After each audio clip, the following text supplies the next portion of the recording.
Good evening, good people.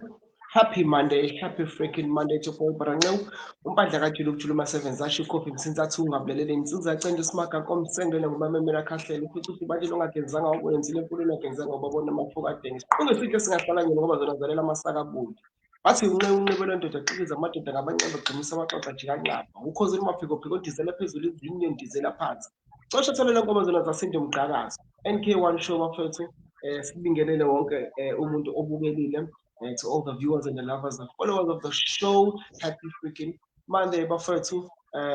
Yeah, ngiphethe umfokamboma namhlanje ngiphethe insizwa yakithi lapha sizothi nje ukuthi silumane indlebe kancane bafethu siqoqe kanye nani bafethu, so you know the drill, you know the vibe. Please do share the love and mention people, extend the invitation, senze nje kube mnandi.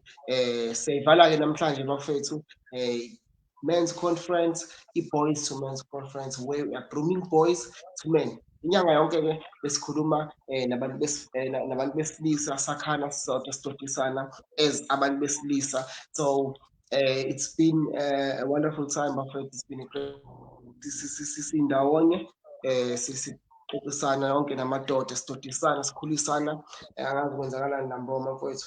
Ngibona sekucisha amalayithi ami la, angazi ukuthi wenzani ngalapho eThekwini. Nenzani kanti lapho eThekwini baba?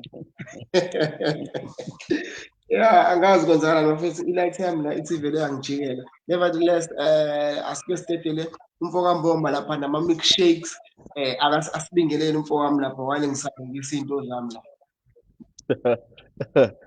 Ngiyabonga ithuba, Mr. Nxeo.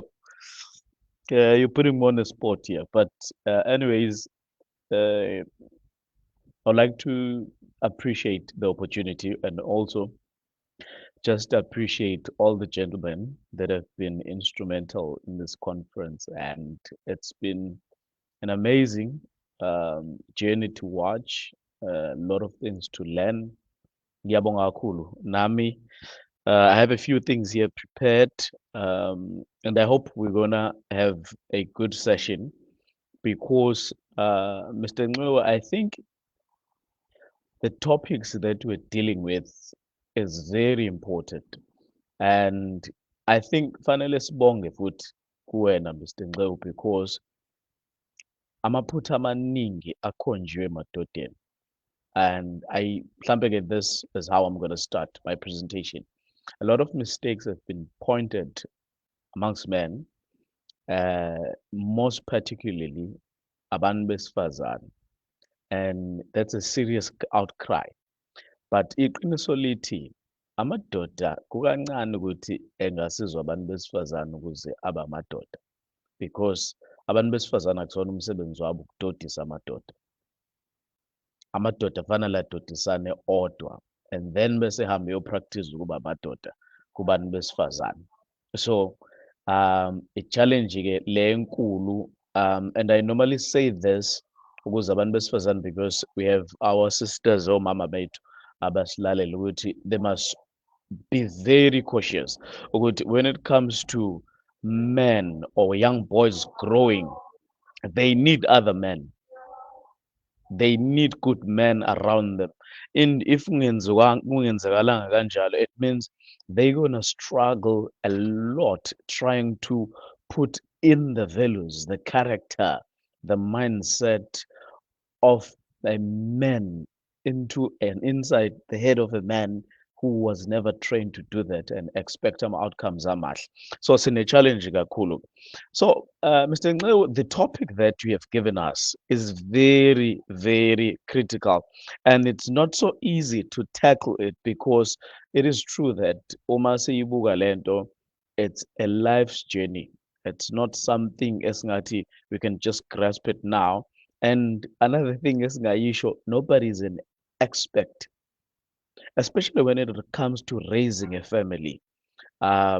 Nobody really is an expert.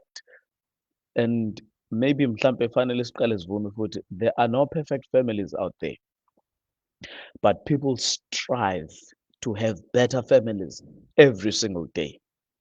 There are no perfect men out there, but men strive to be the best that they can be.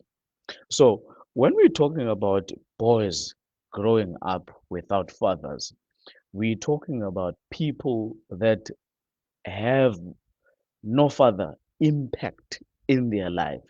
That means every outcome impilo yabo will never reflect what is expected of them. Buka-ke Nxeube, the challenge that is there.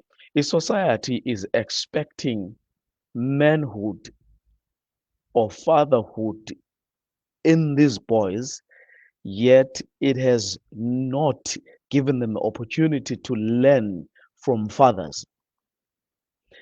And it's like you are a person reading a book that you are really not interested in uma umfana okhule ungenaye uyise eduzane kwakho, because unento yokuthi ayi uba indoda makwenze nje, and that's a very poor way of learning ukuba indoda. Okay, ake sichaze father. What is a father? Nxa uba ubaba-ke, this is how I'm going to describe it kancane nje, just to give us a unique understanding to the norm. Yabo? So to be father, it means you are a source, you're the progenitor, you are the originator of what the son will be. So like every genetics comes from you.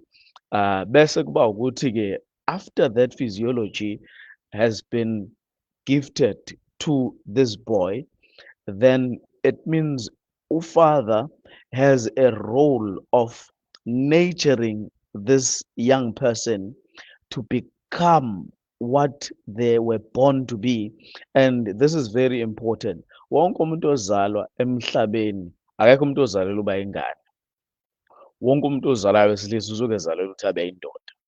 But ukuba ingane or uba umfana, it's an incubation stage okufanele ukuthi athole yonke into ayidingayo.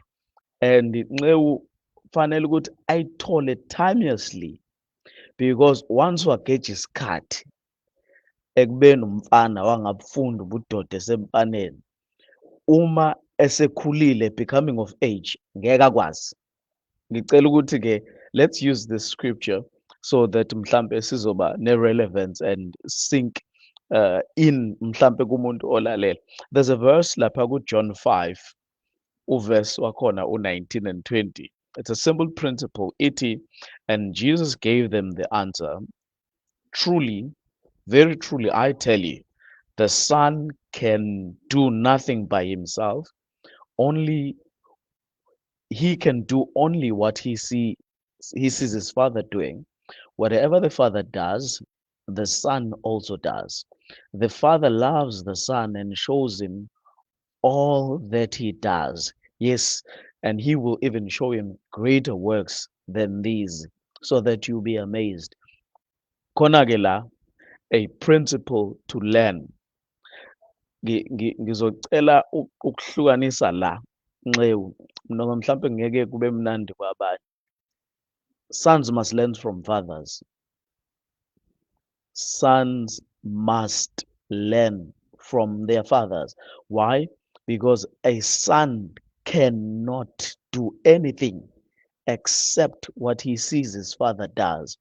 And lento-ke, it's not only like taking notes, kind of a fashion of learning. Ubudoda must be demonstrated by a father. Yabo? So akufani nomuntu ongixoxelayo nongitshelayo ukuthi ukuba indoda yini. And that's a very critical one, because umuntu uhlale theoretical, but there's angithi uma like a cognitive learning ability yomntwana. It must see images. It must take color, it must take shape. So once wangaba nayo le shape, noma ungamxoxela ngamagama, chances are akakaze ayiswallowe lento kwi-system yakhe ukuthi uma sikhuluma ngendoda nayi indoda, and uma engabukanga kuyise umuntu ozomkhombisa uthando lwakhe. Kunalento-ke ngicela mhlawumbe ukuchaza kanje, just from what we're learning from here. Uthando lwamadoda, love between men, a love between a father and son is very unique. Alifani nobantu besifazane. Abantu besifazane like emotions fanele umphathe. Amadoda awadinanga ukuthi azaphathane like physically ukuze uze uthando. But the moment kuthiwa la, the father shows the son all that he does. We underline le, and he proves his love. Uthando indoda experience ngokubona imisebenzi kayise, drawing from the father. Abuke ubaba wakhe, i-routine yokubona umuntu evuka ekuseni ncewu ayidayisi indawo, it needs to be given by father. Ukubona indoda ivuka ekuseni iphuma njalo uzo-understand ukuthi okay, indoda inale mpilo, yabo. That's demonstration by observation. Lo muntu ngeke atshele ukuthi uma uyindoda later on yini ofanele uyenze, because lezi zinto uyayibona uma kufe something endlini. Lezi zinto uyayibona, the way atreat-a ngayo ifamily uma iqala usuku indoda. Ngizama nje ukuveza before sithi without konakala kangakanani. So ngesikhathi evuka ekuseni useyazi ukuthi okay, uma uyindoda ekuseni uyavuka egcekeni, you check when wathi uvala amagate ekuseni uyabuka ukuthi is everything in order la ekhaya, yabo. So zonke lezo zinto are things that must be demonstrated. Imsebenzi, how ubaba engage with other men in terms of work, how he travels, how he provides the excitement eletha ubaba appreciatwa by ama-family members. Lezo zinto lezo Ncewu zakha something engasuki within the man or within a boy. Ake siyishintshe-ke manje-ke, ake sesibuyele-ke lo without-ke, where the problem comes from. Okay, so if there is without, one athi ama-psychologist, when a person, a young person grows, khona into ayidingayo, it's identity. And the identity you pick up it in the environment that you are surrounded by. And you are definitely sure it's either it's the lack of identity, your true identity, or you're going to pick up wrong identities because of the external influences ekhona, yabo. Khona there's something that is coming up in my mind. I can tell you this ukuthi most of the time, this is very important. I think no sisibala ekhaya understand. Labafana laba abahlupha kakhulu, abagcine becoming ama-womanizers. Uyazi ukuthi kwesinye isikhathi idalwa yini lona? They spend a lot of time with their mothers. Bane emotional intelligence strong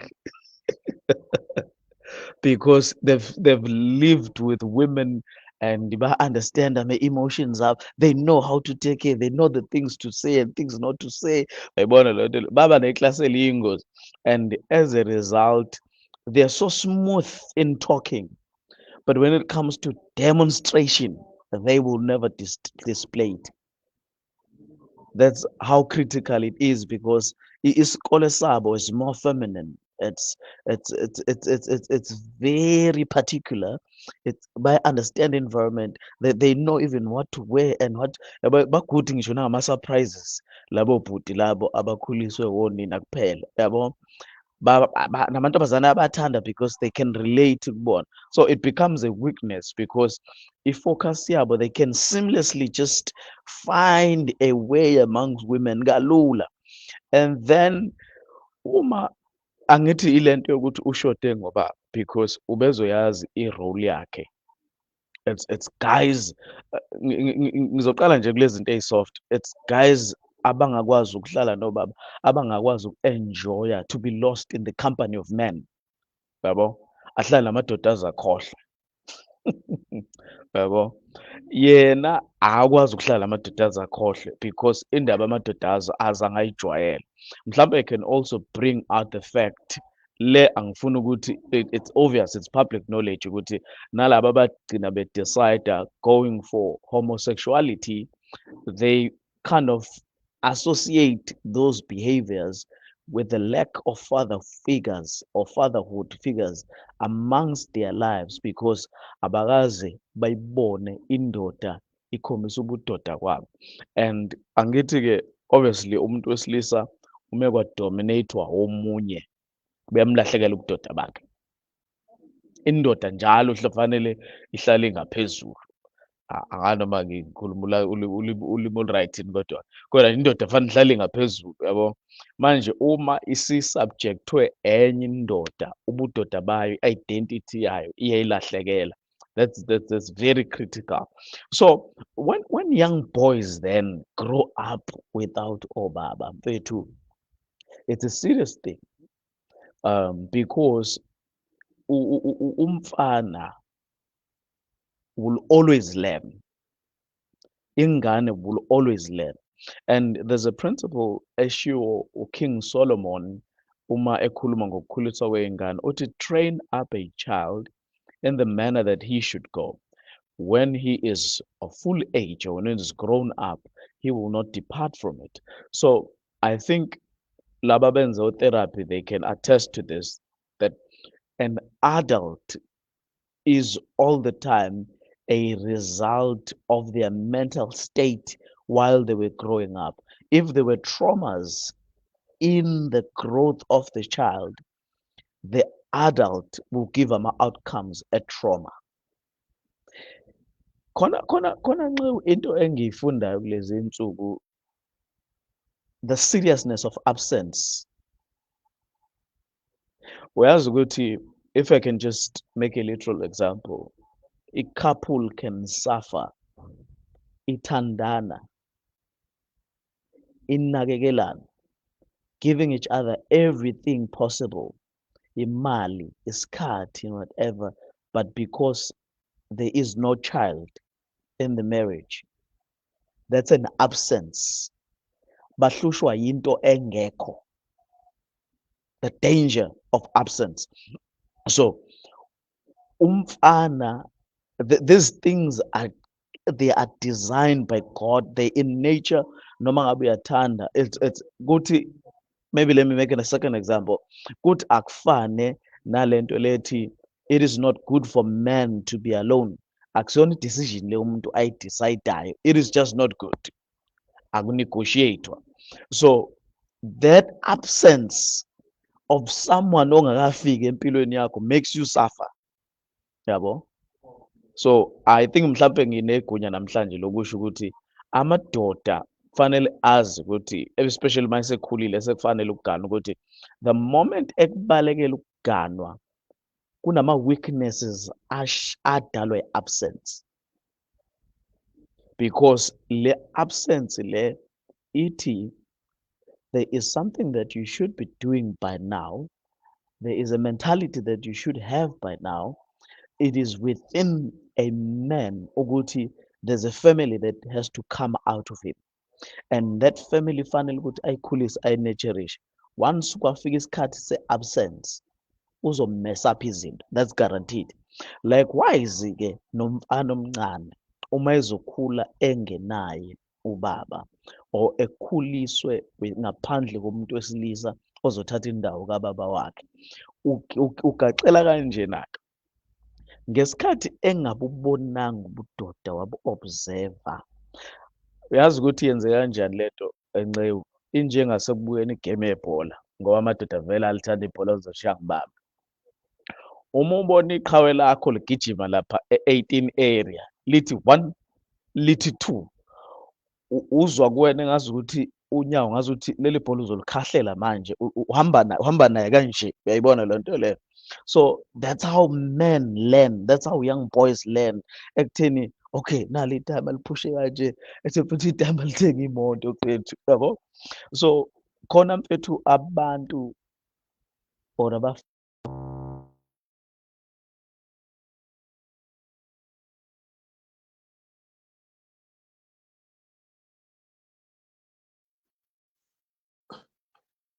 Oh, my apologies. my So apologies. khona abantu So khona there's an echo. Okay, it's sorted. So khona abantu abangakaze ba-experience ukubona ubaba wakhe ethenga umbhede endlini. So yonke into iza nyomama, yabo. So that becomes a challenge. Ngiyazi ukuthi mhlawumbe lento ngazi ukuthi simple. That becomes a challenge because it is good to receive from umama, but at the back of his mind ayikho lento eyothi mase kuyisikhathi sokuthi athenge imbhede akhe lento ethi this is my glory, this is my joy, this is my virtue as a man. I need to buy everything, a shelter. I need to buy everything, a zingubo. I need to buy everything as a protector. Lento ethi fanele ngiyohlala emsebenzini, ngishaye i-night shift ngize ngibuye ngakusasa, ikancane kulabafana. They rather go and behlale ey'tolo, balalele kwabafana bensangu beqamba manga ilanga lize liyoshona. They will sit no John laba base-Ethiopia bebuke i-economics idlala kanje phakathi kwabo. People in the community coming and buying and selling and going. AmaPakistan aphinda alethe ezinye iy'mpahla futhi. They keep on watching this thing. Bafuna u-2 rand, never thinking ukuthi the role ebahlalele as young men in the future ingakanani. Le consciousness yokubona abantu uma ungazohlala nomuntu wesifazane ethatha imali yendoda, awukakhuli. Yabo, awukakhuli. Kufanele angithi lezi zinto fanele ubone ukuthi nali time manje liyayishaya. Yes, liyayishaya. And this is one of the thing eyenzakalayo. Uma kuwukuthi you have a great father, obaba like okay ngeke ngichaze iy'tori zabantu, but this is what a father should do. Angithi la kuthiwa imisebenzi yonke uyayiveza and usazoyikhombisa more so that people can be amazed. So what the father does not hide. Uma umfana esethe ukukhulakhula, fanele umkhombise ngisho i-payslip yakho. Ngesikhathi umkhombisa i-payslip yakho, umkhombisa ama-policies, umkhombisa ama-savings, umkhombisa ama-investments, umkhombisa ama-debt. You building in himself, in his mind ukuthi wendoda akudlalwa, nayo imali kuleli khaya ehamba iyofundisa iy'ngane, nayo imali egrosala ekhaya, yabo. Uyabona ukuthi wena ngisho ukhula njengamanje wena awunalo ngisho ifa wena, yabo. So lo muzi esihleli kuwona ngisawukhokhela, uyayibona le nto leyo, imoto nayo i-insurance yakhona. So ngaleso sikhathi-ke Nceku ubaba enza leyo nto, udiffuser zonke, yabo le nto le egcina yenzeka kuthiwa hayi umfana akakhuzeki. Ngeke ngakhuzeki, ngeke akhuzeke umfana engazi ukuthi yini okufanele ayenze. We-understand le nto leyo. So umfana ile nto-ke la edinga ukuthi eveza ukuthi growing up without a father is very dangerous because ubona abafana abancane belina towards gangsterism. It's because ayikho i-direction. Mina nami I experienced it partially. Ubaba washona ngisemncane kodwa I got adopted. So kodwa kwakukhona ikhala la ubona khona ukuthi okay la ngibhediswe ukuthi he's not fully have authority, does not fully have authority because akangizali and akusena ngisho stepfather, ubaba engihlaliswe kuyena, so akwazi operate fully. So I remember, I think I was doing grade 5 lapha Nxewu. Thina ke sifunde le emakhaya. Ngiyazi ukuthi abanye bahlale bengiphikisa le nto. Sifunde le emakhaya. So laphana ngiyakhumbula ukuthi kwakudlala imovie kaJet Li. uJet Li sashisa strong lapho, bayazi amadoda. Yabo esenzima uJet Li, kwangingenwa ngeshumi kusesikoleni, beletha i-TV yabo, yayingekho ngisho babikho i-TV, ilethe i-TV kuzodlalwa ividiyo, hhayi ama-DVDs, ividiyo leyo faka ikhasethi elikhulu. So laphana kwakungena ngeshumi and ekhaya engangihlala kulona lalingekho lelo shumi ukuthi banginikeze lona. And khona enye insizwa yasendaweni yayihluphile nje, angizoyisho ngoba manje sesibadala, kwakuthiwa umdavu, yabo. So umdavu nje wayemdala futhi kunathi, yabona ikhathi la kusafunda abantu abadala ey'koleni, emdala-ke umdavu, wanginikeza umdavu ethi ishumi. Yazi ngiyibuka ngewindi imuvi, kusuke kuvalwe ngisho namakhadibhodi laphana ukuze ningayibuki, yabo.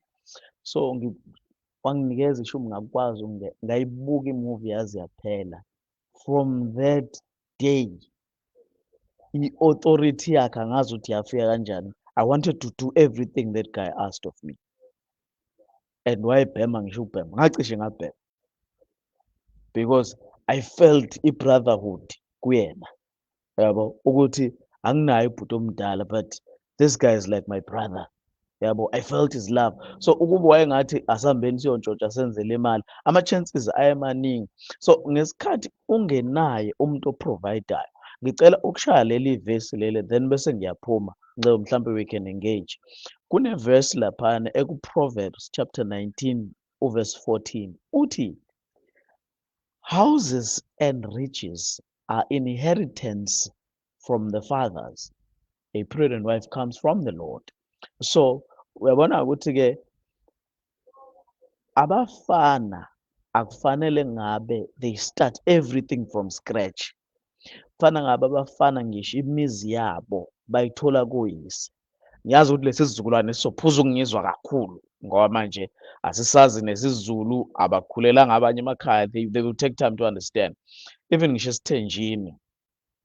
esithenjini uma unamakhosikazi amaningi, you make sure ukuthi uyabakhela imizi and namadodana akho, amantombazane awakhelwe imizi, namadodana wakho you make sure ukuthi akwazi ukuthi aqale imizi ayawo, ngoba kusuke kungasiyona eyabo, kusuke kuyeyakho njengoyise. So-ke let's look at the reverse end of that. Ithi-ke le nto le, fanele ukuthi umfana, this is very serious, umfana athi efika emhlabeni ubaba wakhe usemprovide izinto ey'ningi so that Nxewu ezokwazi ukuba nesikhathi to learn practically from him. This is what abelungu bethola la i-advantage khona. Abelungu kusuke sekunama-tractors la ekhaya. There's a huge land to farm. There's vehicles. There's a marketplace. There's deals with abo Shoprite, or Pick and Pay and what's not. So lo mfana unento eningi okufanele ayifunde. Ngiyazi ukuthi khona abantu abathi hayi uma ingane eyikhule kunento ey'ningi ekhaya ivele ibhayizi ibe weak. Isuke most of the time ithola ubaba oqalayo naye ukuba nalezi zinto, osebenze kanzima ongakaze akwazi ukuthi iphathwe kanjani inheritance, wazi ukusebenza. You understand ngisho? So mase enikeza ingane usuke senikeza ama-freebies nje, ayispoil ingane, ayilimaze. Asisho ukuthi leyo nto i-right, but leyo nto does not nullify the fact that amadoda njengoba sikhula nje Nxewu, sinesikwenetu sokuthi iy'ngane zethu fanele sizakhele imizi, hhayi sibe amadoda afuna imizi ey'nganeni. Naleyo nto nje ikhombisa khona ukuthi awukhuliswanga kahle. Kunamaphutha serious owenze njengendoda uma ufuna ey'nganeni zakho ukuthi zikwakhele imizi, ufuna ey'nganeni zakho ukuthi ikuthengele iy'moto. Ngiyasi-understand isimo sabantu abantu abamnyama, but ngeke sikwazi futhi ukuthi siwayeke ama-ideals ngoba fanele ukuthi abe khona. bekufanele ukuthi sibe amadoda ngempela akwazi ukuthi lezi zinto azenze zenzeke, yabo. Sesithi-ke looking at the opposite-ke manje, kusho ukuthi abafana abakhula without inheritance bazosafarisha bro, yabo. And ngesikhathi indoda isafarisha, they tend to rely ey'ntweni ezimbi for comfort, yabo. Ngesikhathi ethethi uyahlanganisa khona nalento leyo ukuthi ekhaya uthola ukuthi ubaba akekho, uhlulwa i-physics, ekushaya i-physics ikubhonye. Yabo thina sikhulela emakhaya, uthi uya kwamakhelwane mhlawumbe khona umuntu okuthiwa waphasa ezokutshela ukuthi akazi, uyezwa. And from there-ke sekuphelile i-homework uhlale nayo ebusuku kanje ungazi ukuthi uzoyenzani, uzuyivale uzele phezu kwayo, awukwazi ukuyenza lutho. Uyayibona lento le, ugaxele. So if ukuthi there's a father, uyena osuke ezokufundisa, and that man you respect because uhlale ekukhombisa izinto ey'ningi ongazazi, yabo. Ukhuphuka nawe njalo ukufundisa iy'nto ey'ningi. So ugcina usunalento ukuthi uyabona mfethu, uma kukhulunywa ngebhoza emhlabeni mfethu i-time, yabo. And akwazi ukuthi umuntu ofundiswe ngomsebenzi abuke umuntu odakiwe ekuseni abe proud. Something just feels wrong emqondweni wakhe ukuthi hayibo, lo muntu engadakwa ekuseni, lo muntu akalalanga ebusuku, elibele utshwala. Uyayibona leyo nto leyo. So indaba ukuthi uma sijabulile fanele thina sihlulwe utshwala, no, because usekufundile growing up ukuthi no man, utshwala babantu abasuke begaxele beney'nkinga. There are other ways that you can entertain yourself. And-ke phezu kwalokho-ke Nxeyo, lingakanani, how much is the gap that you need as a man, the things that your father failed on. Angithi ngesikhathi that's another thing. Ngesikhathi usondelile kubaba, uyakutshela ngisho namaphutha awenzayo. And when you want to improve that, uyayibona leyo nto le. So umuntu ongakhulisanga ubaba uzonda ubaba ongekho, azonda ubaba ongamazi. Ebuhlungu-ke leya bhuti, ngoba anqeni ukuthi abuke uma wakhe. Ngicela ukuthi uqinise ulimi kancane. Bengizobiza lela gama elingabizwa, kodwa uma ebuka uma wakhe ethi umama uyisona, uyise umama. Wayezangithole nje endodeni engayazi ngoba wakwenze njani. And they start hating ngisho umama ekhaya. Angiphathi uma kuzoba khona nenye ingane ezalwa omunye ubaba, ayifuni-ke leyo-ke, yabo, because uyabona ukuthi impilo yala ekhaya ihlelekile, and that's a serious thing. Lo muntu ukhule ebuka amaphutha onke and uyawarekhoda akawakhohlwa, yabo. Ngelinye ilanga ngiyothi uma esecasukile noma esediniwe esephuzile abuye ezothuka uma wakhe. Why ezothuka umama? Idlala emqondweni lento. Umama waqala ukuba ney'ngane na-16. Ngo-19 wayethola enye, wasiyeka isikole, ayanga ivasithi. Umama akasebenzi, yabo. Umama vele aphuza utshwala, yabo. So umama uma ekhuluma nami ufuna yonke imali yami, and yonke lento iyasinda igcwele la ekhanda. Yini kazoyenza? He has never seen a man eshintsha isimo. He's gonna repeat the same mistake. Avele naye ahambe eyotshwaleni, abuye ezothuka, ashaye umama la ekhaya, ashaye iy'ngane la ekhaya, ahambe entombini, afike ashaye intombi, yabo. So noma abantu besifazane Nxewu bengakhala kangakanani, lo muntu onjalo mancane amathuba ukuthi asizakale. And ingakho-ke sithi-ke ngoba sikhuluma namadoda-ke manje ukuthi umuntu oney'nkinga ey'njalo Nxewu kufanele athole isikhathi ayi-separate. One thing sesine-culture yayo e-wrong thina njengamadoda. Sihamba siyodla inyama siyixoxele siyidlalele, angisho ukuthi ukudla inyama ku-wrong, ngifuna ukuveza i-point. Sifike laphana sixoxe ngebhola, siqede ebholeni, uma sixoxe ngebhola sihambe siyolibuka ibhola siyoxoxa ngalo, yabo. But ukuthi bafowethu, how is your family, yabo, uphusha kanjani ekhaya mfethu, usebenzaphi? Ama-topics anjalo aqhamuka kubantu asebephumelele, uyayibona le nto leyo. So hayi mfethu, kunemonto entsha nani nani, umuntu ongenamonto, how do you make a living, bra wami? Uyayibona le nto leyo. And ngesikhathi amadoda ehlukanisa, efokhasa kulezi zinto lezi ey'minor ey'ngayakhi impilo, yilapho-ke umuntu eqhubekela khona. Ngesikhathi esefeyila empilweni, ufeyila eyedwa, and efeyila engenabo abantu aba-powerful. Amadoda ophile nawo ngempela, nabhonda nawo, uma unenkinga asondela kuwena. Abanye bathi amadoda ane-pride. Indoda engingakaze ume nayo ey'khathini ey'nzima, kunzima ukucela kuyona. But umuntu enike naphila naye isikhathi, and this is what I can encourage mhlampe kubafowethu abangabanga namathuba, noma umuntu oyizwelayo, ngokuyenzeka ukuthi ukhona ubaba kodwa the man is not doing his job, uyabo. Utholukuthi uyayizwa leyo nto, kufanele ube nama-relationship namanye amadoda ukuze uzokwazi ukuthola mfethu. Indoda mfethu uma ibona impilo yayo ukuthi igaxele, ayihlale noma nencwadi mfethu, noma kungamane kushaya u-12 ebusuku, izame ukuthi khona la engacoshacosha khona ulwazi, ukuze izokwazi ukuthi yenze something ngempilo yayo. Ngicela ukubamba lapho Ncebo, ngathi sengikhulume kakhulu.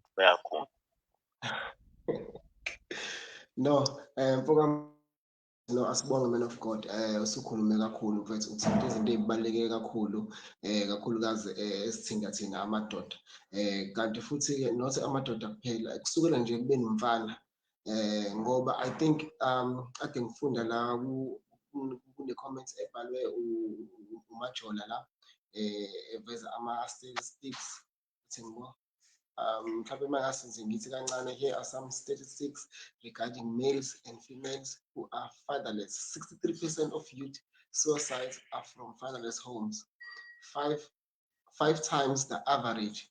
90% of all homeless and runaway children are from fatherless homes, 32 times the average. 85% of all children who show behavior disorders come from fatherless homes, 20 times the average. Center of Disease Control, 80% of rapists with anger problems come from fatherless homes, 14 times the average. Justice and Behavior, Volume 14, 403-26. Izona zinto ezidlula kuzona lezi. Because uma uthatha ukubheka mfethu, uma uzohlala nje uyibuke yonke lento eyenzakalayo and studying lento eshiwo le comment kaMajola, uthola ukuthi the root cause amadoda aqhamuka emakhaya obaba bengekho. It's either ukhona uyaphila but akekho empilweni yomntwana, uyabo. And thina ndle mnyama, ithina sizwe esinale nkinga. Abasamdaba sendiya abanayo le nkinga kangaka, ondlebe ikhanya ilanga abanayo le nkinga kangaka. Ithina nje kuphela abantu esinenkinga yokuthi sibe nobaba abakhona noma bephila kodwa bengekho empilweni zethu, uyabo. Khona into oyithintile mfethu ebaluleke kakhulu, edinga ukuthi sike sihlale sikhulume samadoda, because izinto ezikanje kubalulekile ukuthi uma singamadoda singagcini ngebhola, njengoba dusho, singagcini ngebhola, singagcini ngomshado. Ngoba enye yezinto wona mfethu Mboma, sike sikhulume ngomshado, sikhulume ngokubaleka komshado, but we never equip each other towards umshado, uyabo. Sizokutshela ukuthi Nceko kumele ushade manje usuyindoda ukhulile, but uNceko niyam-equip-a yini ukuthi abe yile ndoda le ezoba fit for umshado, uyabo. So izinto ezikanjalo ngoba usho nje ukuthi sigcine ukuthi sikhulume Mhlawumbe sikhulume ngokuthi umuntu kumele ashade, sigxile ebholeni, sikhulume ngebhola, sidle inyama kube mnandi kube njeya. But asigxili kuleli gumbi lokuthi sidinga ukuthi sidudisane, siqinisane. Sibe ne-show ukuthi njengoba unceku ethi uyashada, ukulungele ngampela yini, uyabo? Not only financially, uyabo? But ziningi iy'ndlela noma maningi amakhono kumele athende ukuthi sibheke le ndoda lena esiyiphusha ukuthi ayishade. Ngabe ikulindele ngampela yini ukuthi cha? Ngabe isikhule ngampela yini ukuthi ingakwazi ukuthi iqale umuzi umuzi wakhe? Izinto ezikanjalo, uyabo? And another thing ebalulekile futhi oyithintile, le nto ishaya thina abantu abamnyama. Ishaya thina abantu abamnyama ukuthi sazi ukuthi thina sikhulisa iy'ngane zethu, siy'khulisela ukuthi zisondle, of which is very wrong, bafo. Do you know ukuthi as umzali bafo, if unendodana, indodana yakho ifuna ukushada, do you know ukuthi indodana yakho, wena as umzali, uwena okumele ukhiphe izinkomo eziningi more than indodana yakho? Do you know ukuthi even ngoba nje ukuthi if umzali ufa ungashayanga lutho for indodana yakho noma nje umndeni, angeke ngithi izingane zakho noma umndeni wakho, usuke umzali, angazi ngizoyibeka kanjani. Yes, uyikhulisile izingane zakho, but if ungayishayelanga lutho, hayi awubuqedanga ubuzali bakho, because njengoba ufunda even eBhayibhelini it's written ukuthi ubaba kumele ashiyele amadodana akhe amafa. But thina sikhula kanjani? Sikhula uthi uyakhula, kumele uqale uyofihla amahlazo ababa, kumele uqale, there's no foundation. It's very easy uzothi mawukhula uyindoda ukhulele kwi-foundation. Okay, ubaba wenze lokhu, ubaba ushiye nomuzi. So thina sikhulaphi? Number one, sikhula ubaba bafike bengekho. Number two, sikhule kumele sivuse imizi yabo, kuyima siqala thina. So ngesikhathi sithi sesiqale yethu imizi, already sesekustruggle esinzima kabi. Ngobani? Siqale sawophesha amacala obaba. And abantu abamnyama ibona kuphela abantu abanaleyo nkinga leyo, yabo. Nginenqwabe abangani abamakhaladi, nginenqwabe abangani abelungu namandini.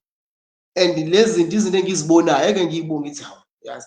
And angisho ukuthi like there's a competition, there's no competition, but when you compare, look at your age, and then ubuka mhlawumbe ngithi okay, ngibuke nje omnye umngane oyikhaladi, mhlawumbe ngithi nje ona 31 njengami, uthi uyabheka this guy is already 8 years in marriage, and then ubuke wena umuntu omnyama una 31, akolobole ngisho nokulobola. Uyabo? Lo muntu unomuzi wakhe already. Angithi uyabona ukuthi isibulala kanjani. Onesenisha. Uyabo? So sinale mentality yokuthi sikhulisa iy'ngane zethu ukuthi zisondle, hayi ukuthi sondle izingane zethu ukuthi noma sifa siyishele something ukuze uma seyiqale impilo, i-foundation already been laid. Kunalokho sikhula siqale sikhava amacala obaba, sakhele obaba bethi imizi yabo, kuyima siqala sakhe. But by the time thina sesiqala sakhe yethu imizi, suke already suke sesiphelile. Ngobani? Suke sesiphele lapha sivusa umuzi kababa. So lento bethi iyasilimaza kakhulu as abantu abamnyama, and siyadinga ukuthi sike sikhulume igcine kule generation bethu. Into ekumele sike siyikhulume, sizame sidodisane ngayo, kube khona ne-improvement, because if we really need ukuthi iphele lento bethu, siyadinga ukuthi singagcini ngokuthi sikhulume, but we need to do something. Iphele lento kule generation, otherwise if ingapheli izoqhubeka nasey'nganeni zethu nasesizukulwane ezizayo. But ngoba usuyithintile leyo kakhulu, na umbuzo wami bethu ukuze sizokwazi ukuthi siphinde sibuyele nakwama-comments singaze sishawe isikhathi. Njengoba sibone lapha kade kubhaliwe 80% abantu ama-rapist ekutholakala ukuthi i-background yabo uyathola ukuthi ubaba akekho, lo muntu ukhule ngenababa, yabo. So akayazi ivoice. Ngithi mina umuntu okhule ongenababa kulula ukuthi enze noma yini, because akanayo le voice le ene-authority, strong voice le ethi mayikhuza kuzwakala nje, because ukukhuza umama akufani ukukhuza ubaba. Yabo, ubaba ukhuluma kube kanye, ivoice nje iyodwa kababa mayikhuluma, ingane iyashwaqa, isabe. Yabo. So mfowethu, just a simple question. Just a simple question kule topic esikhuluma ngayo. Mawucabanga isiphi isizathu esenza ukuthi umjida meyimithisile abone ukuthi no, angibaleke noma angingabi khona empilweni yale ngane. Isiphi nje isizathu? Mhlawumbe aside ukuthi mhlawumbe naye ukhuliswe umama ubaba engekho, mhlawumbe lento isi-influence, yabo, siyadlulela. Mhlawumbe angazi isiphi esinye isizathu ngaphandle kwaleso esenza ukuthi nje amajida iqalaphi lento kumuntu athi nje mhlawumbe umithisile usenengane avela akhethe nje ukubaleka, because abanye mfowethu ngeke ngisho nokuthi abantu bayabaleka, mhlawumbe ukugamela ithi ukubaleka akulona igama eli-right, because you will find out ukuthi uhlala la eroundini, umithisa la eroundini, yabo, uyaziwa la eroundini, unengane la eroundini kodwa uyondla ingane, izikhulu ingane zibe ndala khona la eroundini kodwa uyondla, akukhona ukubaleka lokho. So bese mawucabanga nje mhlawumbe wena ngokwakho ngoku-observe mawubuka izinto zenzeka, ucabanga ukuthi amajida yini le, so yini le esekusemadlebeni abo, yini le eyenza ukuthi athi no, ngeke ngikwazi ukuba sempilweni nalentwana le nengane ngeke ngiyondle, ngikhona kodwa ngizofana njengomuntu ofile ngikhona ngiphile. Manje ubuza umuntu wale ngaphesheya kothukela, ungabi right ekhanda mentally.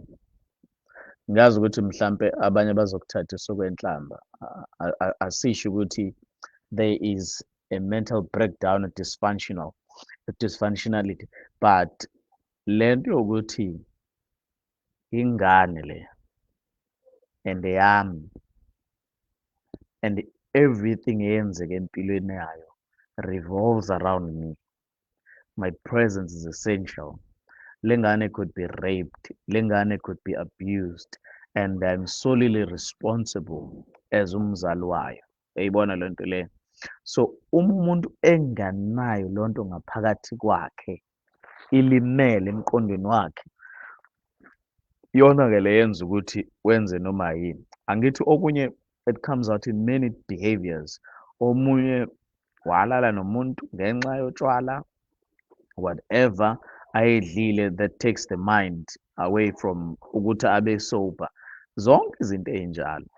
Umuntu mfethu noma ngabe kuthiwa-ke ubhayizile kwaphuza otshwala, kodwa ma isingane yakhe isikhona, uma ephila ngaphakathi kwakhe kuyena, uyazama ukuthi kube khona into azoyenza.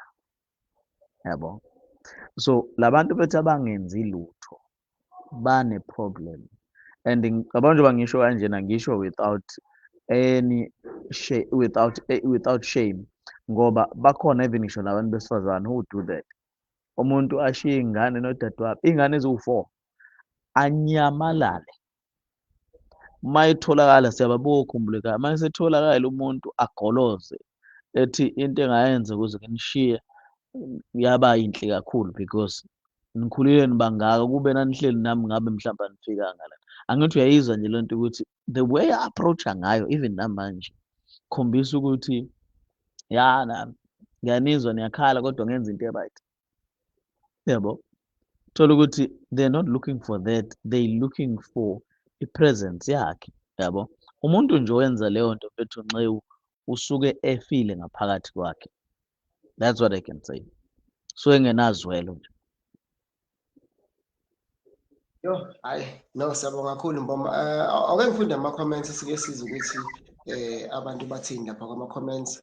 Kune-comment engiyibonile lapha kuLavi. Eyi bafethu, Lavi kumele be-careful. Ishintshana amagama bafethu, because la magama enu, yabo nje ukubiza leli gama leli ngizongena enkingeni. Lavi, uthi uLavi laphana, I so wish I so wish we get to the point where there is going to be a surgeon for becoming strong without a father figure. It's a sensitive topic though, but we need to be encouraged, Nazi. Or should I say, girls becoming women without fatherly love. And then aphinde athi laphana awuke ngithi nje miss manje leli gama lakhe lizongiqhatha. Ake ngithi umiss Kahlempane aphinde athi, or should I say a girl child becoming a brave and strong woman without her own parents' love. Because most of us are brought up by parents that were not ours, but we made it through childhood traumas. Ilokhuza yakho isimo sakho la Kahlempane siyafana impela nesicishe sifane nesakhe umboma mangifunda la ngasekugcineni ukuthi becoming a strong woman even though ungakhuliswa ngabazali bakho abakuzalayo, but being able to make it through in life. And then all right, sabingelela lapho Jobo wethu. Exactly indlela ibuzwa kabaphambili, and then masathi you just highlighted the impact of environmental constraints directly affects a man's psychological state. And then Majola Kayla Uti, Ephesians chapter 6 verse 4, bring up means to raise to maturity through nurturing. In other words, a father has responsibility to see that his family is fed on the most basic level. First Timothy chapter 5 verse 8 must provide for his own household. The word provide means to plan in advance for their needs. Luke chapter 11 verse 11 to 13, fathers give what a child needs. In other words, fathers provide a stable environment in which his family can thrive. This is why families with fathers are healthier physically and mentally. Awakhulumisa kwendoda impela eshadile Majola K. Thank you very much, my brother. Phinde wabuya washaya i-comeback enzima la uMajola uthi, lastly, being a present father doesn't mean you feeding children through financial support only. 1, be present with your children's homework. 2, know their progress at school. 3, be their teacher. Men must teach their children school subjects over and above teaching them the word of God. 4, we must be acknowledgeable fathers that raise good. We must be acknowledgeable fathers that raise good males.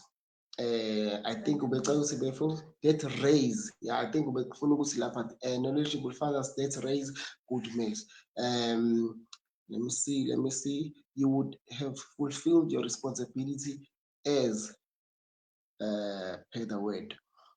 And then bomunye unqobile uthi abanye bayesaba, they don't know how to be fathers. Bayaba nokucabanga ukuthi what if ngikhulisa wrong? Kuningi nje wona manje. Yo, I don't think ayinqobile umuntu onjalo ngabe phela awu. Okay, there's too much weaponizing done by baby mamas, mfundisi wami. Women at times do this to push men away. They will demand more money, they know men can't afford, and when you can't pay, then you can't see the child. Uyocela ingane kufanele uloboleke manje. As men we carry too much baggage, or too much burden from the hate some women give on us, to the point we quit even trying to support. Erickson, I think uqinisile la khona vele kwabanye akwenzelayo kanjalo, but mostly nje high percentage yabantu abangonzi kusuke nje kwisinqumo sabo, hayi ngoba mhlawumbe suke bephushe away baby mama nani baby mama drama nani, suke nje kuyi decision yabo abantu ukuthi from the day ezwa i-message or receive ukuthi hey ngikhulelwe ingane yakho umuntu abaleke lapha. And I think futhi enye yezinto ezenza ukuthi thina esingayinani esi-overlookayo, lokho kade ukumentionile Mbomo ukuthi kuyenzeka ukuthi uyaphuza ngenxa yatshwala, and then ugcina usulala nabantu besifazane ongabathandi noma ongayimisele ngabo mase uyabamithisa. So leyo ngane leyo ngeke uyithande leyo ngane ngoba iphuma kumuntu vele ongenayo inhloso yakhe. So ezinye zezinto esidinga ukuthi siyifundisane zona, sidodisane ngayo indaba ye-discipline. Mfokamboma mfethu, kulo 5 minutes nje osele my brother, akazi noma mhlawumbe khona yena okuzwile wakucoshacosha la kwama-comments ofisa ukuthi ukuphendule, and then sibe ukuthi No, mhlawumbe ngicabanga ukuthi asibonga kakhulu laphana kumajola. I-submission yakhe is very very sound. I think kunephuzu laphana all overlookile. Leli likanqobile ukuthi if you were not raised without a father, uyasaba nawe ukukhulisa iy'ngane zakho, not ukuthi uy'balekele but uhlala unovalo. It is true, it is true, lukhona uvalo because uzoqala into entsha ongaze uyibone, yabo. Kufana nami, mina ngiyi-first born ekhaya. Lo omunye wazalwa ngina-3, so lo omunye wazalwa-ke ngangekho-ke, yabo. Ngendlela azalwa ngayo. So angikaze ngibone ubaba ehleli nengane ekhaya ekhulayo. Nami ngizoqala ngami nje. Uyayibona le nto leyo. So it's something that you try and pick up in your brain ukuthi how is this being done? How was it done? Because to me it's a new phenomenon. Ngiyaqala ngizobe ngiqala ukubona, ngiqala ukuthi ngibona ingane okay ifika kanje and stuff like that. So it's things that we have never seen, and imasi zokhula manje in that level, yabo. So it is a process mfethu, angifuni ukuqamba amanga. Uvalo lukhona but obviously ke sekufanele siqhubeke, but I think umuntu oke wakubona ngaphambilini, wakubona eduzane kwakhe, it looks different.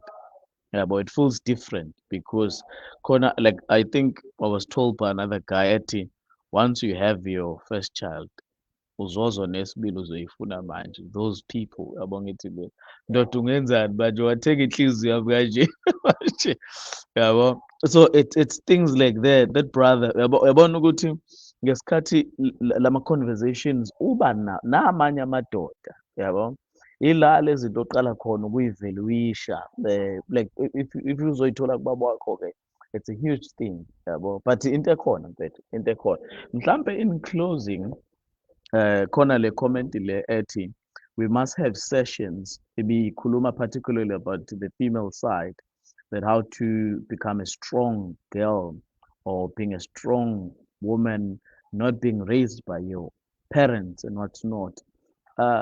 Isikhathi sethu fail us because assignment yethu was not to really try and address, but it was just to put it plainly, the problems. But bafowethu, I can say, not being an expert, but fanele ulwe man, fanele ulwe kakhulu. One thing ufanele siyivume ngathi thina esizalwe obaba bengekho eduzane ukuthi sine-generational gap enkulu, sisele ngayo yonke into. Uma kuyodlalwa mhlampe noma singangayi kuyodlala, yabo, at least siyafunda. At least we looking at shows that will empower us, like meetings, whatever that can grow us, yabo. Mawukuthi you need to spend a bit of time at church trying to deal with your internal issues ezikusakazile, uyezwa ukuthi umqondo uyasinda, you cannot focus, yabo. Kubuhlungu nxa ufana ukukhumbula ubaba wakho akushiya omncane ungazi ukuthi uzocinga uthini, yabo. So those things, that healing that you need, so that uzokwazi ukufocusa kahle empilweni, ngoba kuyenzeka kwesinye isikhathi uzuyitshela ukuthi I'm not smart, but only to find that your mind is too burdened, yabo, with trauma, with neglect, so awukwazi ukuphusha kahle. Khona abantu bethu abafunda maybe like 5 hours during the night. The same person engabe uyafunda 5 hours ukhala 5 hours ebusuku, yabo. So those are the things that we need to try and fix, yabo. Thina sikhule nalezi zinto mfethu uthola ukuthi uyayisensa nje environment engaze angangabhilonga ngempela-ke la, yabo, until uzushintshe wena ngaphakathi kwakho. Uma ufika endaweni kube sengazi ukuthi eyakho, you own it. Abantu ikhaya lendawo, the home of the environment, bayizwe kuwena ukuthi ngangcono khona usibanibani, yabo. Leyo nto leyo isuke isho ukuthi wena internally there's some sort of cleansing of your thoughts, your traumas. You have let go of, or you have let go of all those things, and then you start being a social person. Abantu abakwaziyo ukuthi babe attracted again. You start bringing ideas, but kuthatha isikhathi bafowethu. Takes time, uyazisebenza, yabo. Amahloni mfana, amahloni okungabi namali, amahloni okungabi ney'mpahla zokugqoka ey'hlakaniphile, amahloni ukuthi mina ngubani sengihamba ngikhulume nabantu abaphuma emakhaya bedle kahle, abazali odokotela. Mina ngingakhulumani kulabo bantu? What information can I bring? So it's such things that we need to strive for. We fight for those things until we become people nathi esihappy ngabo, yabo. We enjoy a few things esesiyi-achivile, but singalibeki igeja phansi. Let's keep on working. Let's keep on working. Yeah.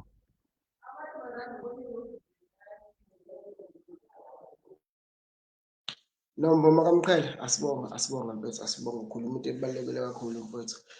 You know, kune-post la engithinte kakhulu. Adishare umfoka Nxasana lapha uZamo. It's a text. It's someone or screenshot i-text yababwakhe umsendele i-message ethi I am proud of you. Uyazi ukuthi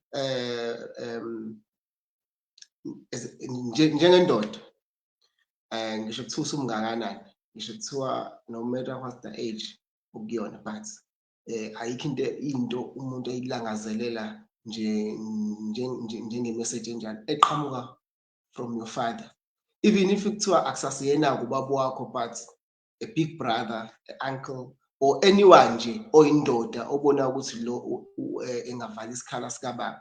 You know, bethi mina kunendoda engasoze ngayikhohlwa Mboma mfethu, ngoba bengikule process le njengoba ubonile past few weeks. Uyazi ngike ngahlala phansi ngacabanga ukuthi hey, owami ubaba washona 20 years ago, 20 years, 2024 manje, washona ngo-2014, 2004 ngoJuni. But ngikutshela ukuthi mfowethu khona la engahlala khona, ngahlala phansi ngeze ukuthi okay, yabona-ke manje, hayi cha, ngiyadinga-ke manje i-voice ezothi no what, my son, you are doing well, my son, kuzolunga. You know, bese angifuna ukuqamba amanga, ngisho kuthiwa umngakanani, but if you don't get those words, ngisho kuthiwa umngakanani mhlawumbe uku-eda nje, yabona uma ukhule ubaba engasekho, ngoba uma uyolobola ukuthi khali inyembezi mfana, khali inyembezi, uthi yabona ukuba ikhehla likhona, angazi ukuthi ngabe wenzani, kodwa nje ukuthi abe khona mfethu, asho something or angiguide, akhulume endabeni ukuthi hayi uma ufika laphayana uyabo, uzikeze ukuthi eyi madoda, yabo, ikhona lento eshodayo, yabo. And then we have amadoda anjengalawo, indoda ifika i-intervene ithi khaxa, yabo. Bafowethu, hayi baphila mfethu abanye abantu, and abantu bazizamile emhlabeni. Ke ngizwe nje umuntu ebethanda babhede, hey maye, ungathembi umuntu, anisiyeke. Yabo, bakhona abantu abaphilayo mfethu emnyango. No, uyabona into eshoyo mfethu, mina I felt it bafana, ngiyakutshela, I felt it. Ingakho ngithi le ndoda le uProfet Khuzwayo angisoze ngayikhohlwa la ndoda mfethu, because mfethu uyabona nawe ukuthi ukukhala ngiyasebenza la ngiyaphusha, but even if uma wakho uyasho ukuthi hey ndodana ngiyabonga, God bless you, but look, it's not enough. If it doesn't come from a man, it's not enough. Uyabona mfethu le nto eshoyo, exactly what happened to me. Ngangithi like ngiyamdinga umuntu ozongitshela ukuthi hayi, my son, you are doing well, my son, khululeka, uzoba right. Mawufika yabo nje lezo zinto lezo ngangisi-creator mina, ngizitshela mina ngisi-creator mina. And then there's this guy nje lapha esontweni la ngikhonza khona. Ufika lapha kumina wangitshela something, ngize ngasho ukuthi yabo uNkulunkulu sometimes uyakuncisha into ukuze wena ukwazi ukunika abantu. Ubanika abantu lento wena ongayitholanga. This guy came to me, vele-ke uhlezi lo ntwana nje ila. Bayangitshela ukuthi, "Hey, Nqe mfethu, no, hey, ngifuna ukusondela la kuwena because ngiyabona ukuthi ulo bhuti lo engingenayo." Ngasho ngenhliziyo ngithi, "Lo mjida lo unenhlanhla cause yena uzothola ubhuti omdala angabanga naye." Yabo. Mfethu, sifisa ngisho ukuba nobhuti abadala abazothi, "Hey, bafo." No, kuhle lokho. Yabo, bafo. But awunaye, but kunalokho uyena lowo muntu loyo. You have to create it kuwena ukuthi okay, I'm proud of you. As if like ubaba wakho, as if like ubhuti omdala, as if like umalume. Yabo. Lezi zinto ezincane mfethu abantu abazinaki. Yabo. Uyabona ngibuke laphana mina this guy ohlala khona nje la eduze la ngihlala khona. Ikhaladi but abantu bayicatha ukuthi umlungu. Yazi ngibuye noma ehleli nengane yakhe ethi mhlawumbe uma ngihamba naye noma ezocela ukuthi ngicela ukudlula la ngilethe ingane yami esikoleni ngithi okay no. Akhulume nengane yakhe akayitshele ingane yakhe ukuthi hey my son I love you. Yabo. Izinto ezikanjalo mfethu thina indlela emnyama sijwayele ukuzenza izinto ezikanjalo because sibone ngazuthi ngitshela intwana yami ukuthi ngiyayithanda ngakho ukutabane kuyona. Kanti we don't know ukuthi lezi zinto masibatshela zona ukuthi sibajabulisa kanjani. Yabo. Ngeke ngibuke mina intwana mangihleli nayo ngibrush ikhanda ngithi intwana yami ngigcwele ngawe noma uganga nje noma uhlupho uhlezi ukwenza amacala but ngigcwele ngawe. Ukumbona esimala mfethu ajabule uzwe ukuthi and mase uyezwa na ukuthi eish yabo lento le ayisifilayo nami ngiyayifisa. Yabo. So bafowethu siyadingana. Yabo, siyadingana. Yabo, siyadingana as amadoda nje bafethu siyadingana ngoba ngoba nje ukhuluma mboma baningi bethu mhlambe abafila le pain but abakwazi ukukhuluma but ngoba manje sesiyayikhuluma sebeyasho ukuthi hey yazi bafethu kube niyazi I relate but they will never say it. Yabo. So mawuzazi ukuthi uyitime iba itime mfethu elikhona. Mawuzazi ukuthi noma ngabe kuthiwa unangane but ubhuti omdala, be there for your young brothers. Even if they are not blood, but be there for anyone who's a boy or is a male. Ngoba bafethu kunamajita leminyango afisa ngisho nje ukukhuluma nawe, ukhulume nje izwi kubona just to encourage them because abayitholi. Yabo. So no, angiphose kwena mboma uphefumule. Cela ukusho lento, I think maybe izomsiza omunye. Siyamadoda siyadingana. Lento eshoyo ye-brotherhood. I think uzokhumbula njengoba wakushona umama. Khona bafowethu la oNtobeko, uNtobeko yena-ke wezwe emngcwabeni wayeka into wayezenza ngale sitenga. What I'm coming to emngcwabeni. Yabo ngakhala inyembezi ngimbona lapha mfethu ngiyabonga. Nansi-ke into engizama ukuyisho. The more abantu besilisa beshoda to have good relationship with each other, kulimala abantu besifazane. Yabo amadoda adivosile, amadoda go through a lot, angenawo amadoda eduzane kawo, awamithisa umhlola. Because once umuntu wesifazane wasondela, indoda kuyasho ukuthi indoda. Yabo. So ezinye izinto lezo ezibalekile esithi we're going through with clarity esimeni obhekene nazo. Uma kwaqhamuka umuntu wesifazane usubona izinto ezingafanele. Yabo. Wakhe ezinye inkinga phezu kweyinkinga manje ezikhona. Yabo, sekunamacala futhi ofanele uwathethe. So that is why kubalekile. Yabo nje noba ukhuluma ngale ntwana lesondela kuwena. Ngesikhathi isondela iyona ehlehlisayo yona ekulimazeni abantu besifazane because mancane amathuba ukuthi ungalimaza umuntu wesifazane njengendoda ungalimali. Yabo, mancane amathuba. So uthola ukuthi usuyenzile lonto, i-reputation yakhe is on the line. Yabo, khona amadoda namanje aganwe abafazi ababhedayo because umuntu waye-right wathi njeza ukuthi usibani ugila lemhlola wathi never.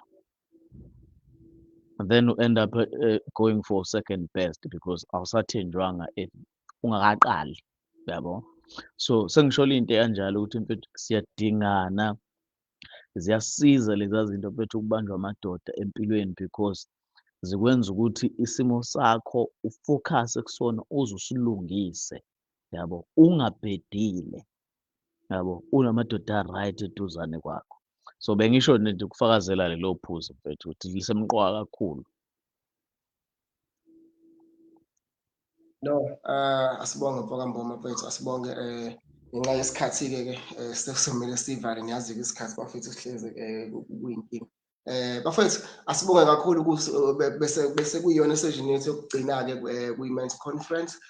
Njengoba nazi ukuthi la kwi-show njalo ngonyaka sihlezi siqoka u-October sithi inyanga yamadoda, la sike sikhuluma khona sithi gxila ekukhuliseni amadoda, njengoba isiqubulo sayo le conference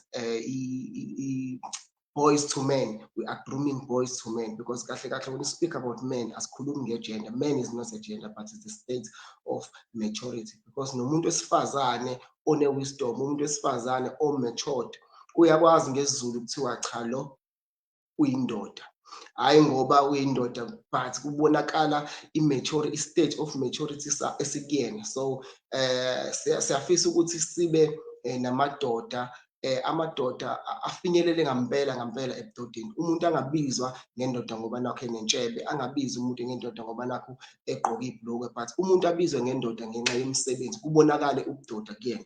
So for us, we have a better way, a better way, bafethu. We need to revive men, we need to groom men, we need to transform boys and make them men. So bafethu siyabonga kakhulu Mboma mfethu, siyabonga ndoda kakhulu, congratulations as you are expecting usuzoba ubaba, ungasayeni ubaba uMboma kuphela but usuzoba ubaba kaSigubhu.